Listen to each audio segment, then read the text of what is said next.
ilmina madu inayyamwa yoom biyya keessa taa'ee qeerroo ta'ee qeerroo jedhe wareegamin illee qeerroo kumaatamaa wareegamee hadhaa sidii galee waa xiqqoo ifa argine ilmi namaa ajjeefamuu hin qabu amman nan jedha borin nan jedha iftaaniin nan jedha eessattan mootummaa tajjeesi jedhe eessattan warra bosonaa tajjeesi jedhe hin jedhu waan hin beekne irraa takka haaseen beeku waan hin beekne irraa hin haasa'u haaseen beeku warri hin deeggarra jettanii keessaan dhuftanii biyya keessa teessee binaamin jettanu naal abuu kinsiin jedhaan biyya keessa taa'e ani immoo deebisee jechuudha dhageesse biyyuma keessa taa'e maal biyyi kana abbaa keetii seete moo yeneen okko Itoophiyaa miira keessa na galchitanii akka waa balleessu nan godhina ummataa walitti nan buusina dhageessanii ma biyya keessa taa'uun intinaa keessa taa'uudha kan nama tokkooti biyyi moo kan nama lamaati warra Itoophiyaa keessatti lakkaa'ame keessaa tokko anaama eenyuun ajjeefamuu qabu inni mootummaa mormus fidamee maatii fuulduratti ajjeefamuu qabu inni deeggarus fidamee ajjeefamuu hin qabu viidiyoo waraabuu maaliif barbaachisa jedheera nan jedha viidiyoo jedhe lafa sinii ka'a waan barbaadan fida maa afaan nama micciirtu rabbi afaan keessa na micciiru miilli keessa na micciiramu harka keessa na micciiramu kun kiilii maalannoo naalabu shaklak eessatti kanani abalota jeessa abalota injinnen nama sodaadhuan jennaan jedheera tan cabsaan jennaan jedheera wallaahi alazim nama du'a sodaatu kimmo maal akkanaan jenne dikko wallaahi warama akkeessan kusummu dhageessanii an gaaftan gaaf haati kooti babbaan koo du'an hunduu yaadu miira keessa galchitanii waan ta'an akkanaan asosiisni naa labuukum dhaqee akkoo kee asfaraarree dhageesse deemi akkoo kee asfaraarree nama asfaraarraa tumti mubaarik aangoon qabu kiran qabu waa tokkoon qabu birriis hin qabuan miskiina garuu roorroo ofittiin niisuan roorroo ofittiin niisuan kanuma maaliif akkaneette akkan jedhu sinatti hima akkan jedhu situ natti hima waan barbaade jechuun birkan qabaan dhageesse eeyyeen du'an feenu abbaa barbaade haa ta'u eenyunu dhageessanii du'an feenu eenyunu ajjeefamuu qabu ilmi namaa ajjeefamuu qabu kaleessa kan nu biyya namaa keessa teenye iyyaa turre sagalee uummata keenyaa ta'aa turre akka ilmi namaa hin duuneef du'an feenu jedhe maal fidda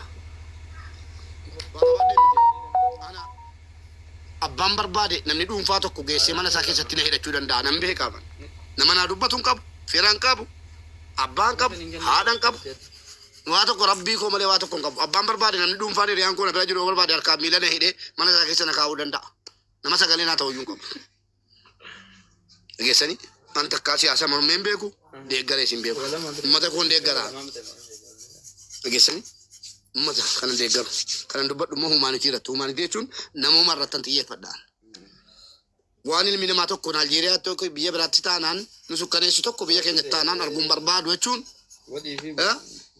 mirga jechuudha nama mirgaa dirqama isaa beeku sharranyoonni haasaa namaa micciirtanu rabbi arraba keessa na micciiru dhugaa dubbachuun irraa wallaahi alazim wanti tokko dubbatti nan jijjiisu natti dhagahame baay'ee nan boo'e imimmaan hin buuse dirqama miidiyaa irratti dhufe viidiyoo sana fudhee dhufe bo'uun qabaan wallaahi imimmaan na keessaa fixe nan gubadhe garaan na gubate dhageessanii garaan na gubate hin beekuni ganda isaa hin beeku abbaa ta'ee hin beeku abbaa ajjeese hin beeku kan itti du'e hin beeku sababanni du'eef hin beeku garuu du'a akkana nan balaaleffadha Aljeeriyaa yoo ta'e Suudaanii yoo ta'e nan balaaleffadha biyya koo miti akkasi shii waraabbadhaa deemaati ittiin nagadaa yuutuubii keessan ittiin maaxeessa mubaarik nama dantaa qabu miti an du'aa koo deemaara du'in du'e gaafa abbaan koo haati koo obboleettii koo mana onanatti isa du'an nuyi dhaqee ilaalee qabrii koo naafa godhu edeen beeyyu akkasi sinin jaalladha wala kabajnu gabaan birbirsaa sa'aatii salaataa booda erga sana booda gara naannoo inni dhalateetti deebisanii hawaasa walitti buusuuf kan jedhamu hawaasa naannoo ni beekame hawaasa naannoo fakkeenyaaf gandi tokko walitti jiraata egaree gandi tokko walitti jiraata ganda saniin akka gubamu ganda saniin akka gubamu goosisan bakki hawaasa walitti buusuuf yookaan ammoo abbaa fi haati firri isaanii jira miti kun akkamitti mucaan keenya gubame waan jedhamu agartee bakka sani bakki hawaasa walitti buusuu jedhamu malee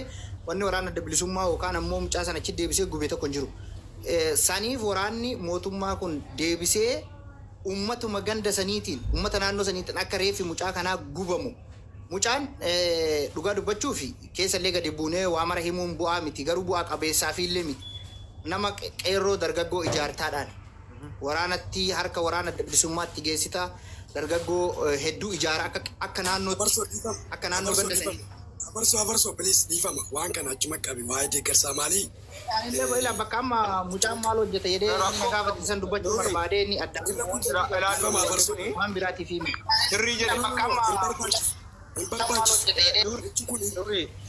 barbaachisu waan ta'eef irruma kuti. Nuri obsi Nuri. Nuri obsi. Nuri obsi Nuri. Ila kaasum sawaan hin oolle. Tokkummaa gaafin afarsoo intini tokkummaa.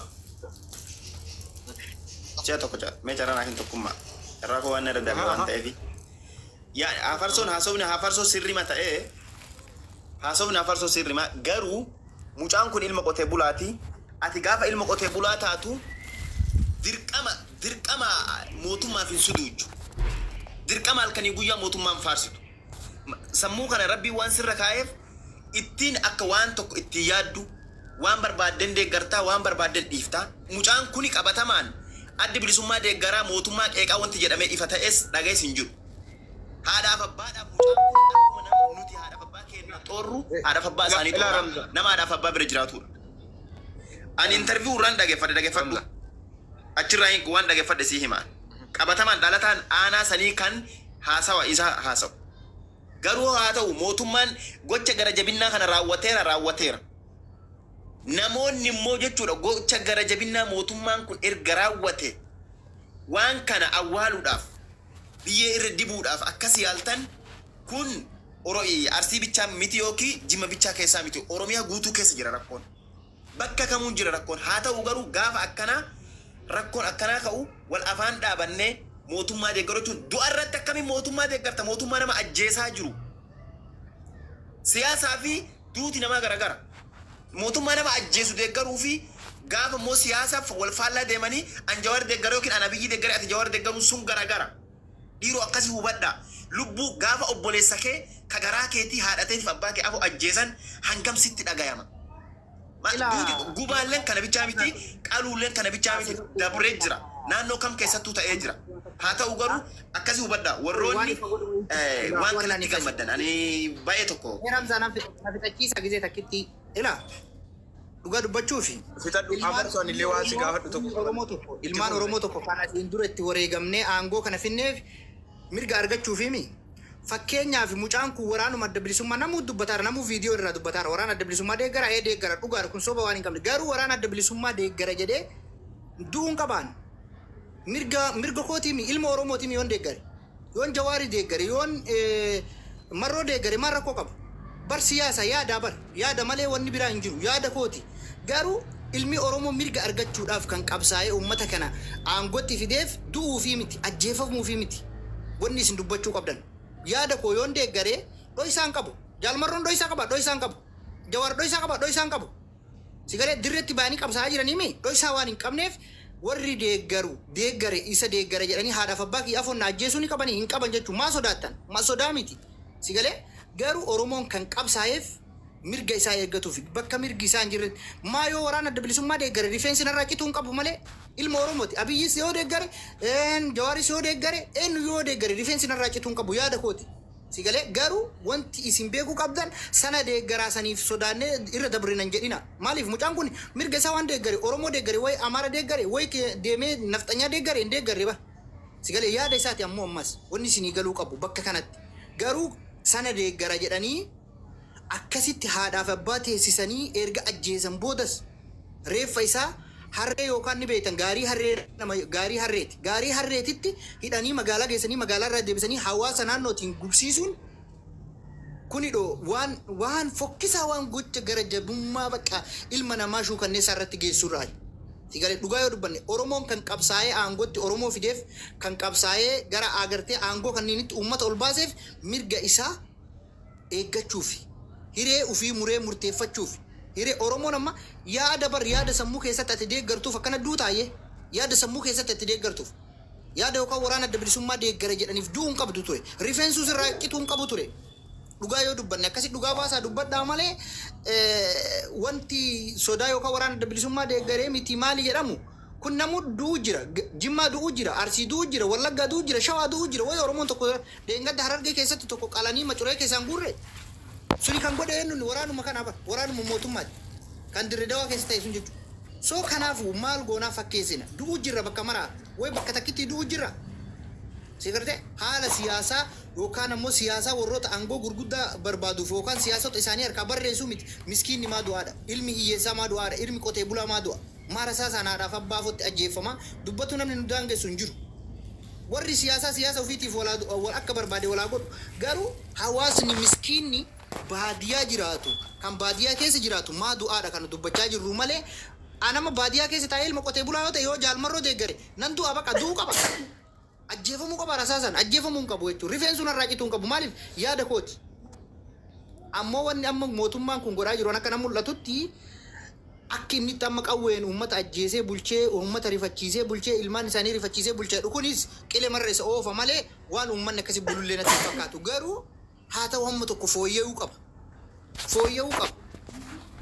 dhiifamuu qaba abbootiin siyaasaa akka barbaadan wal godha abbootiin aangoonni siyaasaa akka barbaadan wal godha garuu haati miskiina manni irraa hin diigamin ilmi miskiinaan du'in qotee bulaan hin du'in yaada bakka barbaade deeggaru qawwee harkaan qabu mucaan kun akka mootummaa dhaqee buusa jechaan jiru yaada isaa deeggaruuf maseensuun barbaachisaa miti jechuun barbaada ulfaadhaa galatoomaa ani garuu nama lafa amma mucaan kun itti du'e guutuu nama anufii kiyyaa keessa jiraataa ture lafa kootu galee iddoo dhaloota afarsoo yaada kee irratti ta'uu jedha namaaf.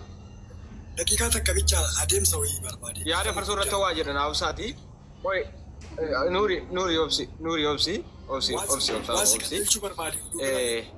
Isa sin deeggaraa waraana adda bilisummaa Oromoo miti jettan mootummaan utuma ni deeggaraa hin taane dhaggeeffata. Utuma ni deeggaraa hin taane gaafa waa ajjeesu qaama mootummaa taanaa hin ajjeese maqaatti moggaasuu waan oolu miti. Utuma ni deeggaraa hin taane. Isa deeggaru miti isan deeggarree anas akkanatti asii dubbatu sana gaa kana dubbatu ergama qabdanaan jechuun waan oolu miti biyya keessa ta'e. Sini galee isa deeggaru miti. Garuu seera waraanaa keessatti waraana ka booji'ame iyyuu hin ajjeefamu. Ka meeshaa waliin boojite iyyuu hin ajjeeftu sarka kee keessa jiru miti. Isa meeshaa waliin boojite iyyuu ajjeesuu seerri si ajaju hin jiru. Yeroo tokko jiraatu miti isa dhattee hiitee seeraan gaafatte yaada hin gorsita malee booji'amaan hin ajjeefamu jechuudha. Biyyuma addunyaa kanarra iyyuu hin jiru nama hojite iyyuu. Maatii keessaadhaaf abbaa biratti gaffuutee fan akkatu miti. Kuni wanni guddaan jiru jecha lama waraana adda bilisummaa Oromootti dabala nama. Miira namatti kakaasa. Abdii nama kutachiisaa deema gaafa waan akkanaa nama jilchuuf hojjetanii itti waamilee toraa jechuudha. Waraanatti akka namni namuuf akka dargaggoon waraatti namuuf karaa saaqa.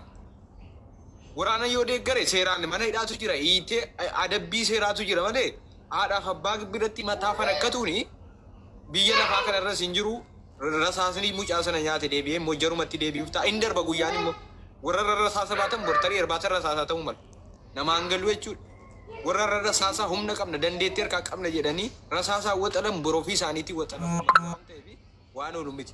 Deeggarus mana hidhaatu jira adabbii seeraatu jira. Haadhaaf abbaa biratti akka waan ilmoo bineensaatti fan akkatuun akkasuma taa facaasuuni wanna biyyattii sanallee mootummaa sanatti irratti illee caasaa sana irratti illee dhiibbaa uuma malee bu'aan dabaluuf irra caala waan mormiitti dabala malee wanna akka kanaa.